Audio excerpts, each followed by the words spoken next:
Olá, sou a Etelvina Vaz, estamos aqui para mais um episódio do nosso podcast A Saúde em Suas Mãos. Nosso objetivo aqui é contribuir para o bem-estar, para a sua saúde plena, para a sua melhor versão, a gente promover saúde, a gente está sempre aqui abordando temas importantes. Agora estamos no Setembro Amarelo, esse tema tão importante, né? Saúde mental, né? A gente não pode falar em saúde sem falar em saúde mental. Esse tema que é extremamente desafiador e urgente na sociedade, né?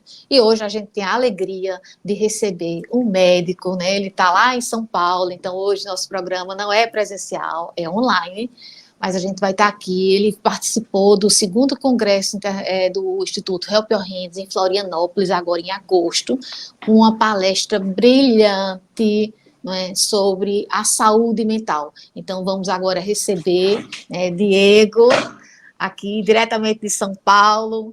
Diego, muito bem-vindo, gratidão aí pela sua presença, ter aceitado o convite e estar aqui com a gente para falar desse tema tão importante, saúde mental. Obrigado, eu que agradeço, Etelvina. Como eu falei na aula que a gente teve lá no congresso, eu não sou psicólogo, não sou psiquiatra, né? Eu sou ortopedista, cirurgião da mão, mas esse é um tema que me chamou muita atenção desde cedo e nos últimos anos tem me preocupado cada vez mais, por isso que eu resolvi investir tempo e estudar um pouco mais sobre o tema para poder alertar como ortopedista e cirurgião da mão, não como psiquiatra e psicólogo, os nossos médicos, ortopedistas e cirurgiões da mão e, de uma forma geral, a classe médica inteira sobre o perigo de não cuidar da saúde mental. E a saúde mental, isso envolve hoje não só os médicos, né? Os médicos, com certeza, têm impacto muito forte, né? É um grupo muito importante nessa trajetória, mas a gente está falando hoje, né, da sociedade mundial, né? É um desafio mundial hoje, saúde mental, e cada dia mais frequente, cada dia mais índices, né, de suicídios, de depressão, de ansiedade, o nível de estresse lá em cima, esse mundo da gente de muita cobrança, de muita correria da sociedade, do dia a dia, e jovens, né, também. Então, assim, esse é um desafio da sociedade mundialmente falando, né, Diego? Costumo comentar com os meus amigos, né, que a medicina foi brilhante em tratar doenças orgânicas, né, então, acho que a cardiologia foi uma das que a gente melhorou rápido e mais eficaz, então, tanto com as cirurgias por stent, para arritmia, para cirurgias cardíacas abertas, a gente melhorou muito, e a gente tem uma sobrevida enorme. Depois na neurologia e na oncologia a gente também melhorou muito. Eu acho que o grande desafio do século XXI é melhorar o quanto a gente já melhorou na parte orgânica, na parte mental, né? Então, conseguir melhorar a saúde mental da população. E a preocupação com o médico veio justamente por causa disso. O médico, quando a gente descobriu que o tabagismo fazia mal, a classe médica foi brilhante em parar de fumar. Então, se a gente observar, a quantidade de médicos fumantes hoje é muito menor do que na população geral, principalmente do que em algumas populações de risco, por exemplo, na população que trabalha à noite, o médico fuma muito menos do que o resto da população. Controlar riscos cardiovasculares, então obesidade, hipertensão, diabetes, o médico também costuma se sair bem. Mas na saúde mental a gente tem falhado, a gente é muito pior do que o resto da população. Então, a gente precisa controlar os riscos de saúde mental e pelo menos equalizar os índices com a população geral, né? Então, como uma população que tem mais conhecimento em saúde mental, a gente deveria ter melhorado na saúde mental da mesma forma que a gente fez, por exemplo, com tabaco, obesidade e riscos cardiovasculares. Mas a gente não consegue. E daí vem uma coisa interessante, né? Provavelmente relacionada ao risco cardiovascular, a classe médica ainda tem um risco aumentado em relação à população geral, principalmente nas mulheres. E provavelmente está relacionada ao estresse, perda de sono e etc. Pois é, e justamente que essas campanhas, né, o tabagismo, acho que é o exemplo melhor que a gente tem para falar da importância do trabalho de conscientização, né? Aquilo vai batendo na tecla, então a gente realmente precisa fortalecer essa consciência, né, da prevenção e de falar do assunto, né? né, isso seja na sociedade, entre os médicos, entre os adolescentes, famílias, independente de qualquer profissão, né, saúde mental é básico, né, não tem como a gente ter saúde mental, né, saúde física sem a saúde mental. E outra coisa que agora, né, teve a questão da artista, né, da artista não, da ginasta, né, olímpica, que ela teve um problema, né, da saúde mental, e ela foi extremamente criticada, né, porque ela viu que ela estava sem condições, e ela foi criticada, e às vezes a gente fica, né, forçando uma situação, não procura ajuda, não quer demonstrar, né, que está com problema, né, a gente não quer dizer a ninguém que a gente está com um problema, né, se está com uma depressão, se está com algum problema, porque vai ter uma crítica, né, e vai gerar uma insegurança, vai afetar teu profissional. Então, essa questão é muito complexa, né, Diego? É engraçado, né? Se a gente fala que teve uma fratura do punho e vai ter que ficar afastado 3 meses, 6 meses da atividade física por causa dessa fratura, todo mundo entende, né? Fala, nossa, que pena, quebrou o punho. Se alguém fala, olha, tô com uma depressão grave, tô com dificuldade de sair da cama, ou tô com uma crise de ansiedade grave, com crise do pânico, as pessoas não têm a mesma leniência, elas não têm a mesma boa vontade em acreditar no cuidado, né? E isso é engraçado, se a gente olhar a Jade Barbosa, que foi medalhista agora pelo Brasil, ela, no início da carreira olímpica dela, ela chorava quando ela errava, ela tinha uma dificuldade grande de evolução, e agora na última Olimpíada ela era mais velha e ela foi uma super mãezona, então ela adquiriu uma maturidade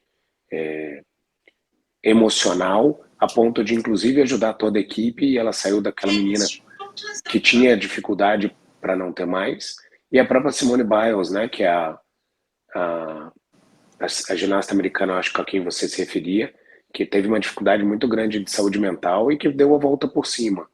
A gente tem vários exemplos, né, há alguns anos a Lady Gaga, que é uma artista pop muito famosa, né, ela se afastou dos palcos por causa de uma crise de fibromialgia. E a gente sabe que um dos componentes mais importantes da fibromialgia é a depressão. Então, provavelmente, ela tinha uma depressão com dores fortíssimas que a impediram de seguir cantando.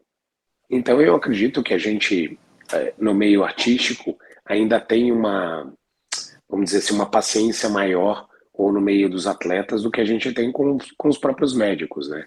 E na Os medicina, médicos, a gente ainda tem uma ambiguidade, que é eu ajudo a intervir com esse médico para que ele melhore, ou eu faço vista grossa porque se eu ajudar a intervir, eu vou afastar esse médico do ganho dele e de vez em quando eu vou atrapalhar na receita familiar, nas condições financeiras. Então, como médico, a gente ainda tem essa outra questão, né? A maioria dos médicos não recebe seus principais rendimentos por a carteira assinada, por consolidação das leis trabalhistas, então ele recebe via PJ, se ele não trabalha, ele não recebe, e se a gente auxiliar na intervenção, por exemplo, com alguém num quadro de ansiedade ou de depressão, a gente ainda vai atrapalhar nos rendimentos. Essa é outra coisa que incomoda. Queria te contar um pouquinho, Etelvina, como é que começou meu interesse pela saúde mental, e era assim, daí a gente vai olhando retrospectivamente, vai vendo desde quando a gente observa isso.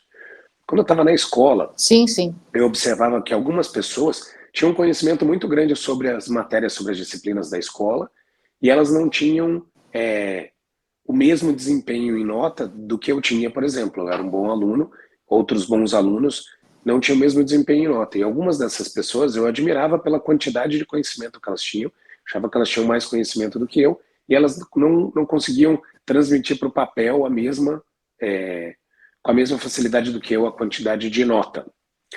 E eu comecei a perceber que um dos fatos que me ajudava a ir bem nas provas é porque eu ficava tranquilo. Eu sempre fiquei tranquilo. O dono da escola onde eu estudava falava o seguinte, vamos dizer, o Diego ele ia para o shopping, eu vim fazer um simulado, para ele é exatamente a mesma coisa. Ele vem muito tranquilo. E eu tenho uma irmã que é 1 ano e meio mais nova, e era 1 ano mais nova na escola, e a Carol ia estressada para fazer prova. A Carol era mais estressada do que eu. E então eu acho que ela tinha uma quantidade de conhecimento muito maior do que eu para tirar notas parecidas, sabe? E daí durante a faculdade a gente vai observando isso também, né? Que tem pessoas que elas precisam de uma quantidade maior de horas para estudo, elas precisam de mais segurança para elas conseguirem tirar nota. E daí na faculdade eu descobri isso também, que se eu me sentia seguro com a quantidade de estudo que eu tinha tido para fazer aquela prova, eu ficava tranquilo para fazer a prova. Então eu aliava conhecimento com a segurança, com a tranquilidade. Se eu achava que não tinha conseguido estudar tudo que eu precisava para aquela prova, então além de ter menos conhecimento para fazer a prova, eu também tinha mais dificuldade de aproveitar o conhecimento que eu tinha para retirar em nota. Aí a gente chega para as provas de residência e observa que vários colegas muito bons da turma tiveram muito mais dificuldade para passar nas provas. E aí observa crise de ansiedade, nervosismo, etc.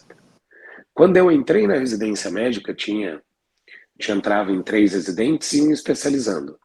Esse especializando entrou um mês depois dos residentes, então a gente já estava trabalhando junto há um mês, e aí um quarto elemento para trabalhar com a gente.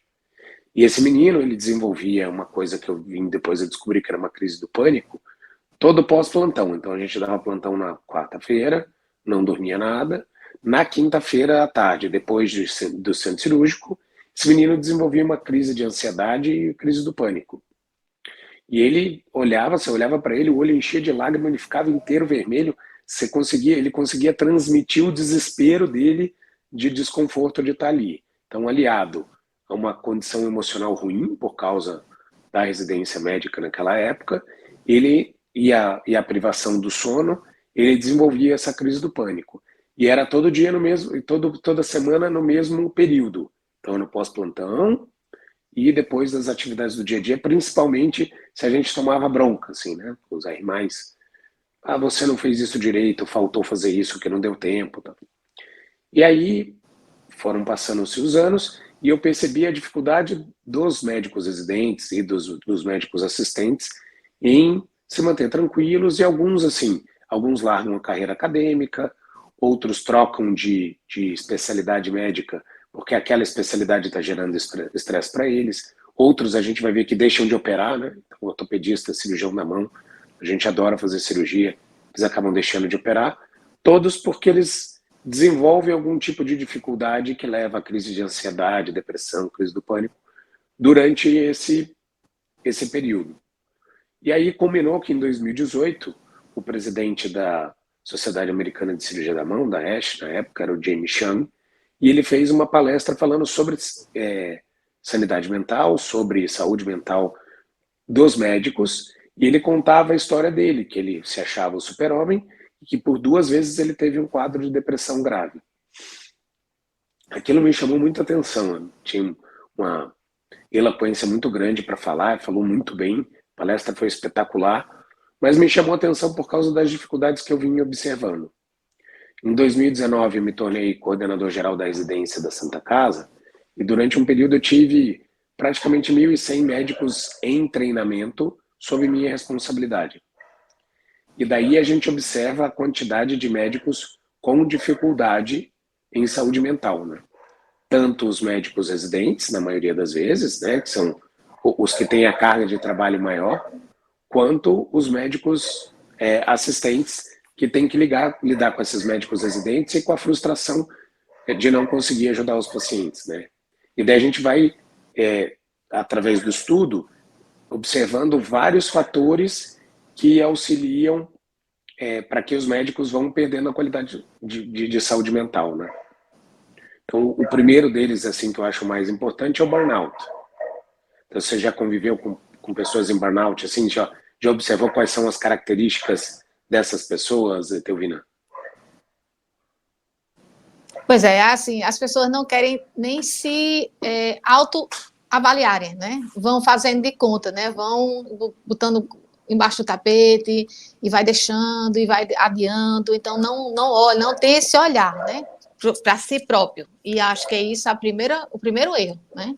A gente não observar os pequenos sinais, porque o corpo, né, e a mente, eles vão dando sinais. Você não comete no grau máximo aí, né, que seria um suicídio de um dia para a noite, né? Existe uma escada, né, que você tão bem demonstrou na palestra lá do Congresso, né? Fantástico os números que você levantou. Então, como é que a gente começa a observar, e daí o principal objetivo de dar aquela aula e de trazer, gravei um vídeo que está também no YouTube, mais resumido do que a aula, provavelmente eu ainda vou gravar aquela aula inteira, que ela tem perto de 20 minutos, né? Qual que é o objetivo de fazer esse alerta? É porque muitas vezes a gente não quer perceber e outras vezes a gente realmente não percebe, né? Porque assim, a nossa qualidade de vida vai piorando aos pouquinhos e o ser humano ele tem uma resiliência grande, ele se acostuma com o pior. Então ele vai piorando e ele vai se acostumando, né? Então no burnout é muito importante a gente perceber quando a gente sai do cansaço para a exaustão. Então acho que o burnout tem 3 fatores principais e daí eu acho que o fator, eu acho não, né? O fator mais prevalente desses 3 é a exaustão. A exaustão não é um cansaço comum, ela é um cansaço que você não consegue mais conviver com ele. É o cansaço que a gente percebe uma alteração da paciência. Então, assim, cada mínimo problema que aparece vira um caminhão de problema e a gente sofre muito com ele. É um cansaço que de vez em quando atrapalha no descanso. Então você está tão cansado que a hora que você deita na cama você tem dificuldade para dormir. É um cansaço que a hora que você acorda de manhã não é uma preguiça normal de acordar, né? É uma vontade de não levantar, associada a um cansaço físico, dor muscular e etc. Associado a isso, a gente tem o cinismo, que é aquele distanciamento que a gente vai ter dos pacientes, né? Então, no burnout médico, a gente vai ter um distanciamento. Então, você deixa de se importar com o seu colega médico, com a equipe multiprofissional e deixa de se importar com o paciente. Então, assim, mas o paciente vai ficar um dia mais internado se você não vir. Deixa para lá. O paciente conta uma história para você, e em vez de você se compadecer daquela história, como a gente se compadece sempre, você fala assim, né, esse é problema dele. Então você deixa de se importar com o próximo, né? E, no caso da medicina, se importar com o próximo é com o paciente. E, além disso, a gente tem também um sintoma de que a gente não é efetivo em resolver os problemas. Então você acha que não está ajudando o paciente, você acha que não está contribuindo para a sua equipe multiprofissional, você acha que não está tendo um bom resultado, chega no final então você sente que você não está sendo efetivo, que as suas atitudes não são eficazes, que você não está sendo útil, né, para aquele problema ou para aquela equipe, para aquele paciente. E esse é o fator menos comum dos 3, né?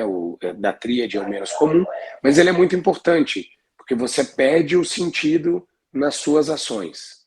E aí, então, com esse sintoma de inefetividade, o médico se sente muito mal. Daí aumenta a chance de depressão, né? Além disso, o médico tem algumas características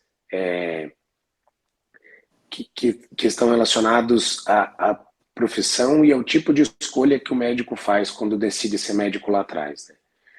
Uma delas é o superego, né? A maioria de nós veio de vestibulares muito difíceis e daí provas de residência muito difíceis. Então você acha que tem uma capacidade maior do que o resto da população de resolver problema e de enfrentar problema. E na verdade, nós somos seres humanos comuns que naquela época tivemos a capacidade, a sorte, a disponibilidade de estudar e de passar num vestibular difícil, né? Outra coisa que é bastante comum é o perfeccionismo, né? Então, apesar de parecer excelente ser perfeccionista, o perfeccionista, assim como no superego, ele se cobra resultados irreais para o mundo atual. Então, a gente quer ter resultados melhores do que a literatura, por exemplo. Então, você imagina, faz um trabalho multicêntrico randomizado, com 50 mil pacientes que teve 2% de complicação, você fala, não, mas meu índice de complicação é 1%. Eu sou melhor do que a média da literatura, né? E a gente encontra, é muito comum de ver isso nos médicos, né? E aliado a isso vem, no perfeccionismo, uma cobrança tão grande com os outros quanto a gente tem com a gente mesmo. Então, além da gente ficar muito bravo, muito chateado, muito decepcionado com o próximo, a gente também causa essa decepção do próximo com a gente. Você fala, nada que eu faço agrada a Teovina. Por mais que eu me esforce para fazer uma aula perfeita, a Teovina vai chegar e vai criticar a minha aula, vai dizer, não, na sua aula tinha que ter colocado isso que você não colocou, você tinha que ter citado tal autor que você não colocou. Ou no centro cirúrgico, a enfermeira se descabelando para arrumar a sala para troca, você fala assim, você levou 20 minutos para trocar a sala e a média tem que ser menor que 15. Então, assim, então, além da gente cobrar muito dos outros e se sentir decepcionado o tempo todo, acontece isso. E a outra coisa que acontece é a síndrome do impostor. Então, como é que funciona na síndrome do impostor? Então, primeiro que tem um tudo ou nada, né? Então você fala, cara, eu consegui, pode ter essa tudo ou nada, eu consegui, eu sou fera, eu sou muito bom, eu sou o cara. Segundo, que pode ter poxa, nada dá certo comigo, nada vai bem, eu sou uma fraude, eu não funciono. E esse sentimento de eu sou uma fraude é engraçado, né? Nos congressos, conversando com a maior parte dos médicos, a gente vai conversando, todo mundo tem um pouquinho desse eu sou uma fraude. Eu não sei se você já se sentiu assim algumas vezes, né? A gente vai dar aula sobre um assunto que a gente conhece super bem, que a gente se preparou, que a gente estudou, que a gente já operou muitos pacientes, que a gente é mais experiente do que a maior parte dos colegas que estão ali, mas ainda tem aquele sentimento de eu sou uma fraude. Você já se sentiu assim? E tem momentos, né? E esse perfeccionismo é impressionante, né? E alguns anos atrás eu tinha bem menos, né? Porque quando vai passando o tempo, né, a gente vai aprendendo, né, a viver, né? Eu investi muito também na questão da inteligência emocional. A gente precisa ter esse equilíbrio emocional, independente de ser médica, né? Somos humanos e precisamos estar com a nossa inteligência emocional para justamente, né, exercer a profissão da medicina, que não é fácil, né, tem grandes desafios, como todas as outras profissões também tem, mas a medicina, eu acho que ela lida diretamente com a vida, então acho que a cobrança da própria sociedade e nossa, então eu já sofri muito, né, com essa questão do perfeccionismo, né, então assim, era uma guerra, né, uma cobrança exagerada, né? Então, isso dá uma pressão, né? Você termina a coisa complicando, né? Você não administra mais, fica insuportável para você mesmo, né? O nível altíssimo de cobrança, né? Essa questão também tem umas épocas, né, de fazer vestibular, né, do início da faculdade. Eu lembro que eu tive uma estafa, na época não se chamava com esses nomes que tem hoje, né, há 30 anos atrás, eu já tenho 30 anos, mas eu lembro que no meu primeiro, acho que meu primeiro período de medicina, eu adoeci, né, assim, eu tive uma estafa, né, que o nome talvez em outro momento seria outro, mas eu tive que minha mãe levou para médico, para um clínico geral, aí não, deve ser uma virose, e passou uns polivitamínicos da vida, ou seja, foi uma sobrecarga, né, foi um impacto, né, da pressão, do estudo, né, chega a residência também, essa mesma guerra, né, para a gente passar, e outra época que para mim foi mais difícil dos desafios, é a questão da prova, né, de título também, né? Eu fiz a primeira prova de título, não passei, não é? A pressão muito grande, né, se cria da SBOT, né, eu estou falando, né, da Sociedade de Ortopedia, a prova da SBOT já gera uma tensão muito grande, que o índice de reprovação é muito alto, aí você já vai tenso, né, para enfrentar essa prova, porque essa prova é muito difícil, e cria todo esse entorno, né, dessa prova, e você entra nessa vibe, que é difícil, que é difícil, que é difícil, e realmente ela se torna difícil. Não é que ela seja fácil, mas a gente vai ampliando esse sentimento. E aí eu não fiz, não passei, foram acontecendo outras situações, eu terminei indo para a França, fazer meus estudos em cirurgia da mão, etc. E aí eu me inscrevi novamente. Eu estava na França, ainda estudando cirurgia da mão, e finalizando, e me inscrevi para fazer a prova de título, né? Até um amigo meu disse, até Elvina, eu sei que você é uma pessoa dedicada, que estuda bastante, mas eu não acho que seja um bom momento você fazer essa prova de título agora. Porque você está afastada da ortopedia geral, passou esse tempo todo aí em Paris estudando cirurgia da mão, aí como é que você agora quer fazer uma prova de ortopedia geral? Eu não acho que seja um bom momento para você. Mas eu disse, não, mas eu vou me inscrever, eu vou fazer. E para encurtar a história, eu estudei um mês, quando eu cheguei da França, tipo novembro, acho que eu estudei, fiz uma revisão de ortopedia geral durante o mês de novembro, as provas são sempre no início de janeiro, e eu passei no título de especialista no pior ano, que inclusive teve um índice de reprovação muito grande, e eles tiveram até que retardar o anúncio do resultado, todo sempre saía no sábado à tarde, e eles demoraram acho que uns 3 dias, porque o índice de reprovação foi o mais alto da história, e nesse ano foi quando eu passei na prova de título. Então, isso é a prova, né, do quanto a gente tem que estar esse equilíbrio emocional de fazer as coisas, porque o meu conhecimento não aumentou, né, só melhorou a Pelo jeito. capacidade, né? Minha inteligência. Provavelmente seu conhecimento diminuiu em ortopedia geral e aumentou em cirurgia Sim, da mão nesse período. E o que aconteceu foi que você estava tão segura de o que você tinha estudado, o que você tinha, era o suficiente para você passar na prova, que você passou numa prova muito mais difícil do que na prova que você não havia passado antes, né?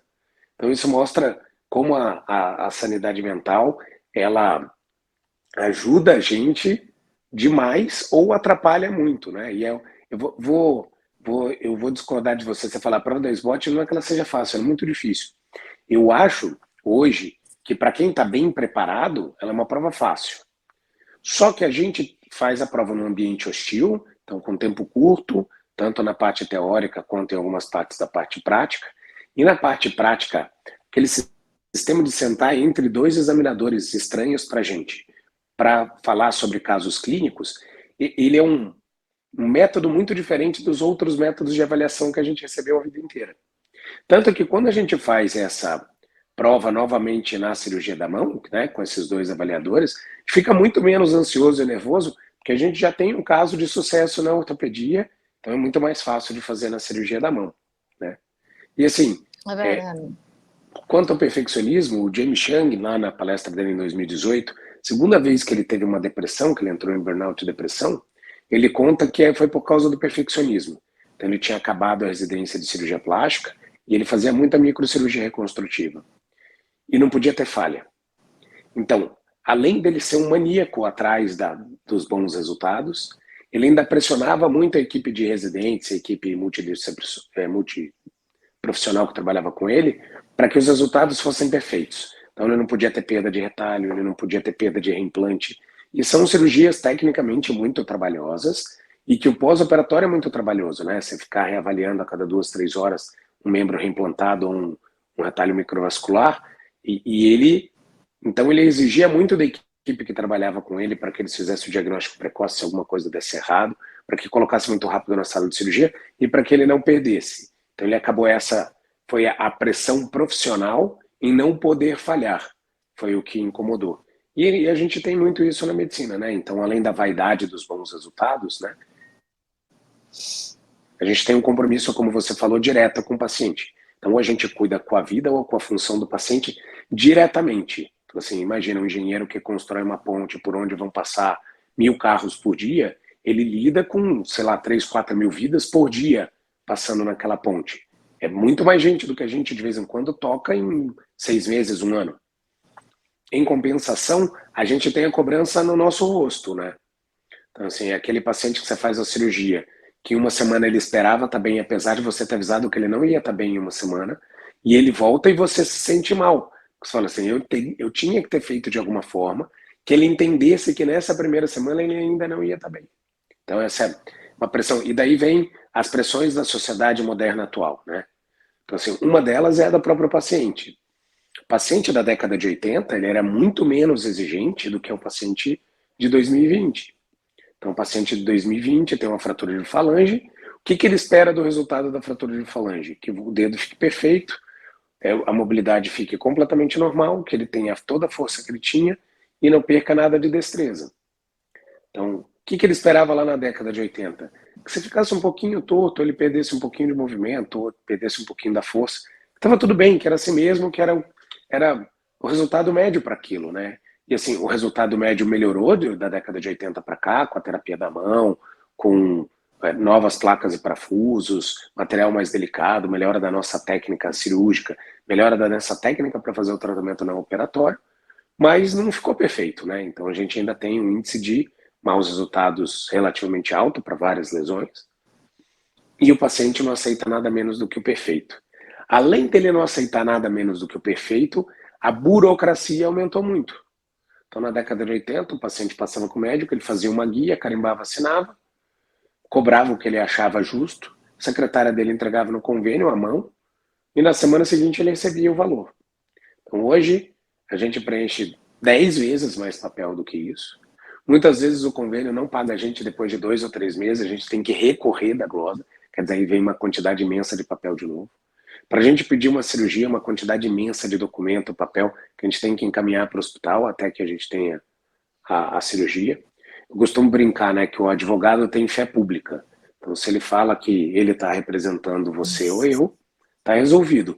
O médico não tem fé pública. Ele está pedindo uma cirurgia para um paciente que teve uma fratura e o convênio quer o laudo do raio-x mostrando que aquela fratura realmente precisa ser operada. Ou até no SUS, né? Então, ele falou assim, não, você não fez isso, você fez outra coisa, eu vou te pagar menos. Então, isso é muito, muito maluco, né?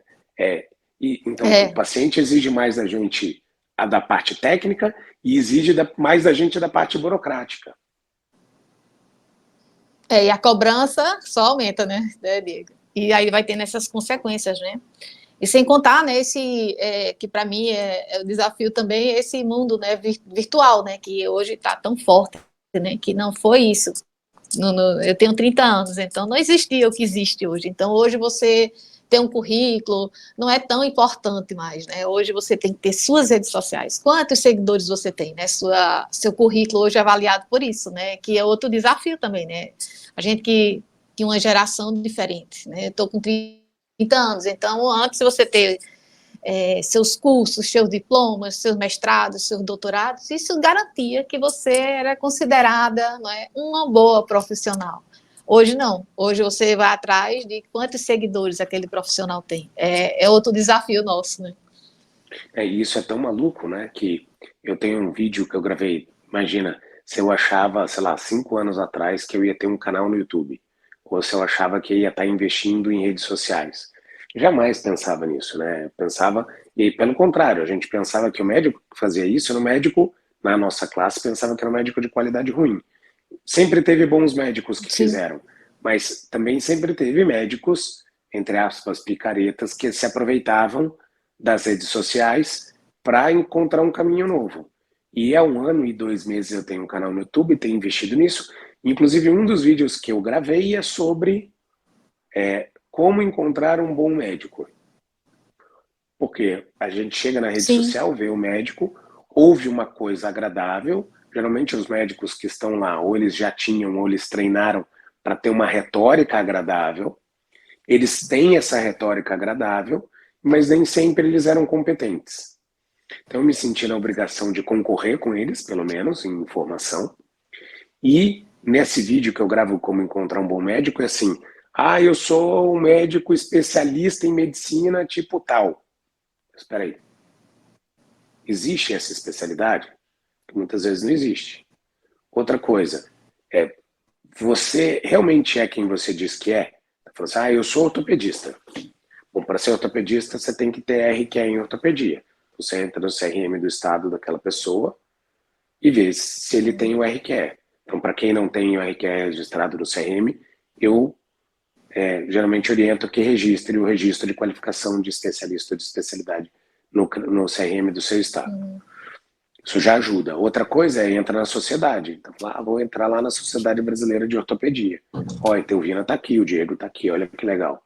Então, isso também ajuda. Isso garante que o médico é bom, Etelvina? Não garante. Mas pelo menos ele já tira a gente de alguns mentirosos que a gente encontra no caminho. Já vai dando um norte, né? Tem um segmento, né? Exato. Outra coisa que mudou muito de tempos para cá foi assim, né? A gente tem uma quantidade de tecnologia disponível para fazer o melhor tratamento para o paciente. E tem uma quantidade que o SUS tem ou que as operadoras de saúde decidem liberar. Então, assim, principalmente as operadoras de saúde low cost, mas hoje até nos níveis mais altos, do que dão direito aos melhores hospitais, a gente tem, assim, quando o sujeito vende o convênio ou a operadora para o paciente, ele não fala que o doente vai ter direito ao melhor custo-benefício. Fala, não, tudo que está no rol da ANS é direito desse paciente, certo? Todo material que está liberado para a Anvisa para cirurgia está no direito desse paciente. E daí a gente tem 2 vertentes, né? Uma relacionada à corrupção, então a gente não pode fechar o olho para isso na medicina. Eu fui membro fixo da Câmara Técnica de Implantes, presidente da Comissão de Controle de Material Ortopédico da SBOT. Tem médico corrupto, então eles atrapalham bastante nesse íntere, mas tem uma expectativa do paciente. Todos os setores, né, Diego? Todos os setores, né? Não estou falando que o médico é diferente dos outros, é exatamente isso, né? Porque durante muito tempo o médico carregou essa aura de honestidade que nem sempre é verdade. Graças a Deus, a maioria dos De colegas com quem eu ser trabalho é honesto. essa autoridade mor, né, que era muito, né, médico, alguns anos atrás, era autoridade, né, em qualquer lugar, né. E daí isso caiu também em várias profissões, né? Então a gente também pensava isso dos juízes, e de vez em quando mesmo os juízes sendo bem remunerados, procuradores, auditores fiscais, eles se envolvem em esquemas de corrupção também. Não é da nossa classe, mas a gente também não está excluído. E aí a gente fica no fogo cruzado, né? Então o paciente espera uma coisa e ele sabe os direitos dele, e a operadora ou o SUS dá direito a outras coisas. E nós estamos aqui no meio. Como é que a E gente aí faz a gente para... tem que gerenciar esse estresse a mais ainda, né, além da nossa vida pessoal, né, que a gente tem uma vida pessoal, né, a gente não é médico robô, né, ali, tá, médico, não, somos seres humanos, né, temos as nossas fragilidades, temos uma vida, temos uma família, temos filhos, temos mães, temos sobrinhos, temos seus desafios, né, e não é só uma máquina, né, que tem que atender bem, que está ali funcionando 100% do tempo disponível e bem, né? A gente tem que ter esse respeito por si, respeito a nossos limites e fazer essa conscientização, né, da sociedade, que é importante esse gerenciamento do estresse em todos os aspectos, né? Começa com o estresse, mas tem uma escala, né, até a gente chegar nesse nível como estamos hoje de tanta depressão, né? Esse mundo, essa modernidade, essas redes sociais, essa falta de convívio, essa falta de conexão com a natureza, toda a consequência do nosso estilo de vida, né, Diego? Né, e daí você falando isso, né, assim, qual é a rede social que, que mais te impacta diariamente? Qual que você acha, Teovina? Eu sei a minha. Eu acho que é o Instagram. A minha é Sem o dúvida, no WhatsApp, sem momento. dúvida. Para mim, é o WhatsApp. Mas fica chegando mensagem o dia inteiro. Fica chegando demanda o tempo todo, né? Então o WhatsApp é a rede social que mais tem impacto na minha vida. E assim, controlar isso, né? Vai responder a mensagem do paciente, que horas, né? É complicado, não é? Você ter essa linha e tênue aí, aí, né? De estar prestando atenção no paciente ou não, né? De e daí eu vou responder, que trazer momento. os dados estatísticos, que eu acho que é para a gente não perder as duas coisas que eu acho mais importante de falar agora são, uma, os dados estatísticos, né? Então tem algumas especialidades médicas em alguns lugares do mundo, e aqui no Brasil chega perto disso, que chega a ter 60% a 70% de burnout, com 2 a 4% de ideação suicida nos últimos 2 anos, com índice de suicídio altíssimo, com 20, 30, 40% de depressão, e numa classe que não procura ajuda. Então, na classe médica, eu acho que o que a gente mais falha em relação às outras é que a gente, em vez de procurar ajuda, a gente tem uma facilidade de automedicação. Então, um dado muito preocupante é que, assim, né, a classe médica tem muita gente que comete suicídio e que estava tomando benzodiazepínico. Então, o médico se automedica, começa a tomar benzodiazepínico, que não é antidepressivo, para tratar a depressão. Eu tomo geralmente o benzodiazepínico para descansar, né, para dormir, que leva a vício, que leva a tolerância, etc. O índice de drogadição também é maior na classe médica do que nos não médicos, e especialmente em algumas especialidades. Então, anestesia, psiquiatria e especialidades cirúrgicas, incluindo ortopedia e cirurgia da mão, elas têm uma chance maior de tanto de drogadição. O mais comum disparado é o álcool, né? E tem uma chance maior também de evolução de depressão, burnout e de tentativa de suicídio. Queria chamar atenção especialíssima para as mulheres. Então, assim, na sociedade civil hoje, as mulheres vivem 10 ou mais anos em média do que os homens.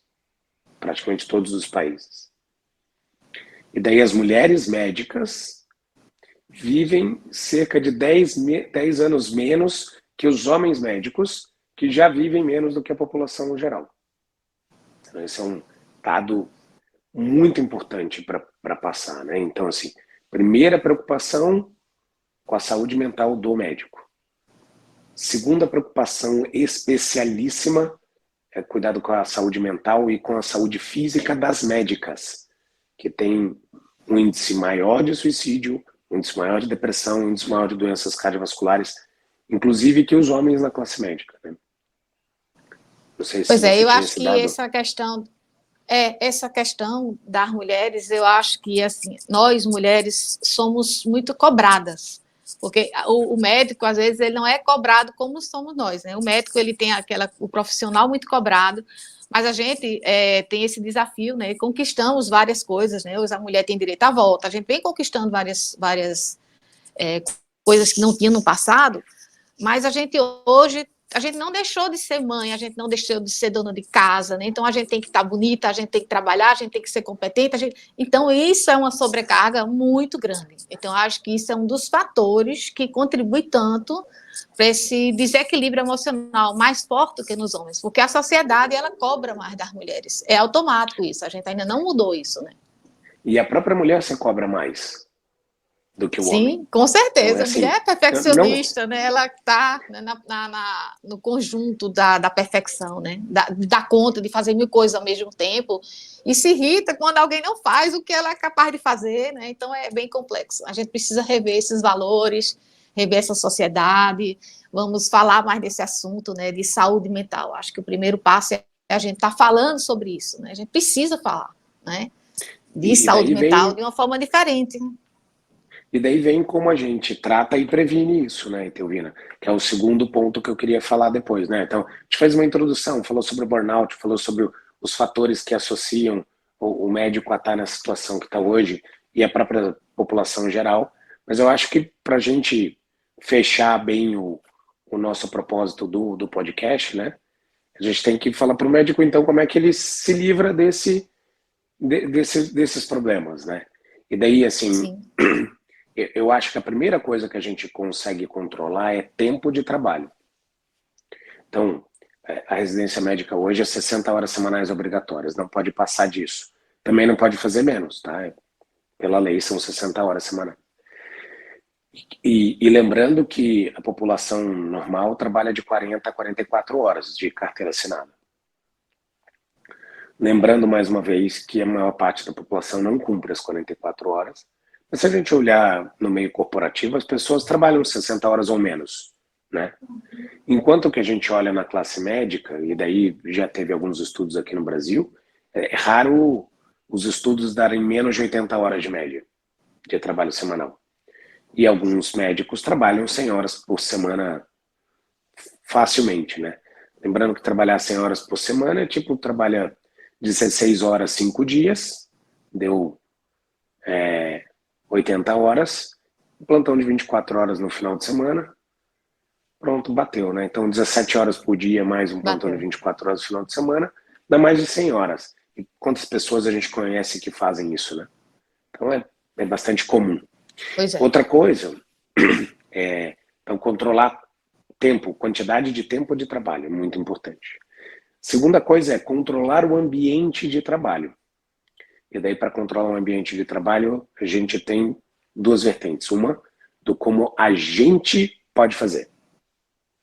Então, número um, é como você, Teuvina, eu, Diego, a gente vai se comportar nesse ambiente. A gente vai procurar ter uma equipe multidisciplinar que trabalhe em conjunto com a gente. Isso é muito importante. Que tenham valores coincidentes com os nossos valores. Isso é extremamente importante.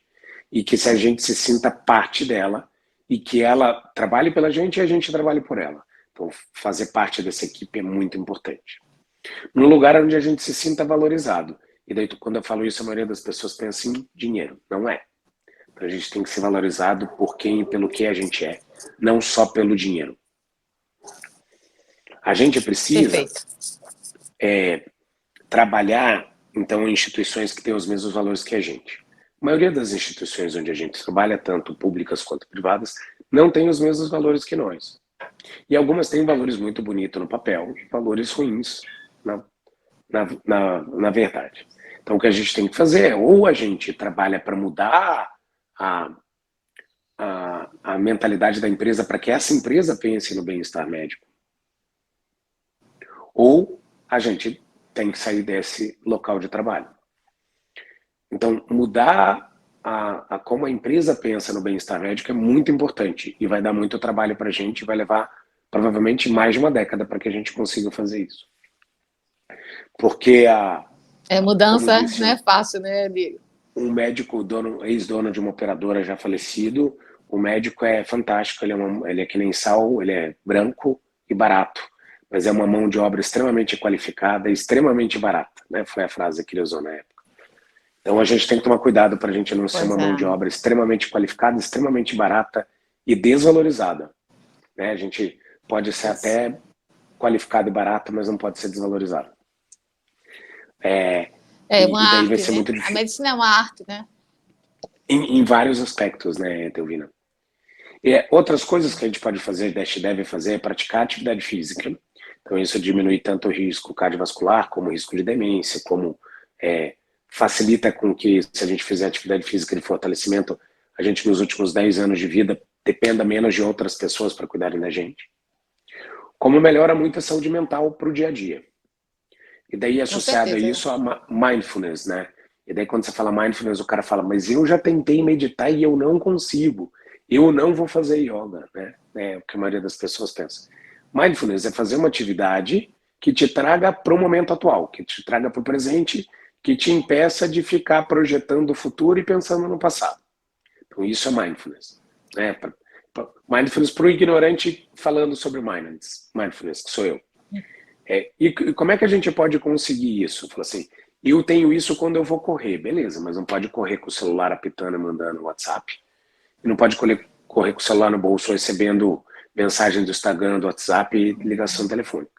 Tem que parar para correr e pensar naquilo. Pois é, Mas correr uma ainda coisa de cada vez, né? Mas correr ainda é uma atividade que te permite dispersar. Você consegue correr e pensar no amanhã ou no antes. Mas lutas lutas marciais, não. Você distraiu, vai apanhar. Pois é. Então essa é uma coisa boa. Então Quando você tem que ter entra dentro de um atenção, né? tatame, você tem que ter atenção. Atividade física dentro de quadra ou dentro de quadra de areia. Então, você tem que prestar atenção na bolinha ou no companheiro, etc.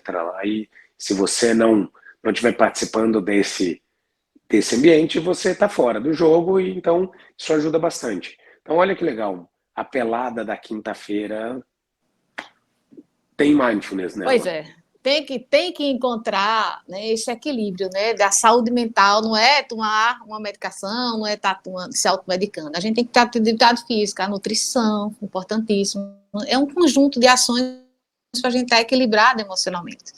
Né? Então, estamos aqui com esse podcast, A Saúde em Suas Mãos, para a gente justamente estar abordando esses temas tão importantes. Né? Saúde é uma coisa muito ampla, né?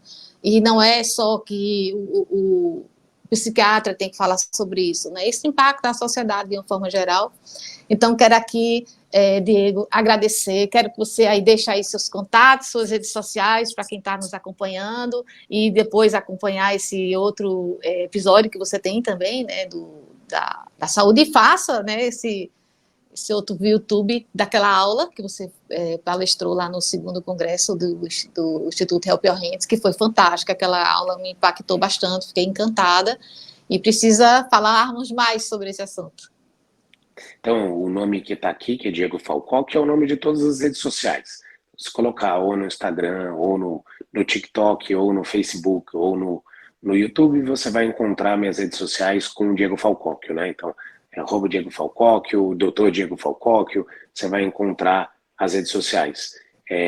O objetivo do canal que eu criei no YouTube, e eu levei um tempo para engatar no canal, foi pensando qual que era realmente o meu propósito em ter um canal no YouTube, né? O propósito do canal não é arrecadar pacientes para o consultório. O propósito é levar informação de qualidade em cirurgia da mão para quem precisa, de todas as classes Perfeito. sociais. Então, o linguajar não é muito leigo, mas eu estou à disposição para responder embaixo nos comentários o que vocês perguntarem em todas as mídias sociais, de propósito para mostrar que a gente tem conhecimento, tem um propósito, mas a maioria das vezes ele é entendível. eu tento utilizar figuras e conversar bastante com as pessoas para que ele seja entendível. Queria agradecer muito a Etelvina pelo convite para o podcast hoje, mas mais do que agradecer pelo convite para o podcast, queria agradecer por alguns anos a gente ter se encontrado de forma a termos um amigo, ela em São Paulo, eu em Recife, e uma pessoa com quem a gente possa contar para dividir as nossas angústias. Então a gente tem uma preocupação com saúde, não só com a ausência de doença, nós dois temos a mesma preocupação. A gente aborda muitas vezes de formas diferentes e a gente às vezes acredita em coisas diferentes, o que não quer dizer que a gente não tenha a mesma preocupação e a gente nunca desvaloriza a forma do outro de cuidar. Então é muito importante a gente se preocupar com o próximo, cuidar do próximo. E eu não tinha falado disso, mas uma das coisas que mais ajuda esses médicos que estão nesse sistema de depressão, de ansiedade, é o apoio dos amigos e familiares. Então, com o apoio dos amigos e familiares, é muito mais fácil a gente vencer problemas de saúde mental do que se a gente não tivesse apoio, né? Aquele meu amigo que eu contei que tinha síndrome do pânico acabou largando a residência naquela época. Mas hoje ele é ortopedista, especialista em joelho, está super bem, porque ele encontrou formas dele vencer aquela crise do pânico, fez residência em outro hospital, mantém-se fazendo atividade física. Então é muito importante. E se a gente não estiver dando conta, né, Etelvina? Quem procura psicólogo e psiquiatra não é doido, não. Quem está precisando de ajuda. Exato. Então, um abraço, Diego, e gratidão mais uma vez. E vamos combinar outros momentos aí para a gente se encontrar. Gratidão. Beijo. Muito obrigado.